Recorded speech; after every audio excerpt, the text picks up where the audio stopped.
मीना सिंह के लिए जनता दल यूनाइटेड में कुछ भी नहीं बचा हुआ था, उनके सामने कोई रास्ता नहीं था।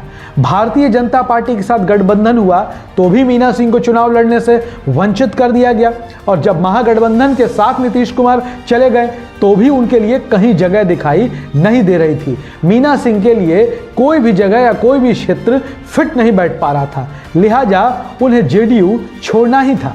कहा यह भी जा रहा है कि मीना सिंह के बेटे विशाल सिंह भी राजनीति में काफ़ी एक्टिव हैं और सहकारिता जगत से जुड़ा एक बड़ा नाम भी है। विशाल सिंह की नज़र भी आरा लोकसभा सीट पर है, वो आरा से चुनाव लड़ना चाहते हैं।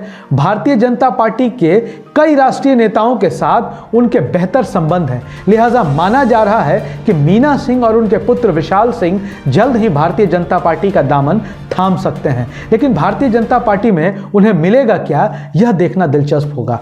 ऐसे ही पॉलिटिकल अपडेट्स और खबरों के लिए बने रहें हमारे साथ। धन्यवाद।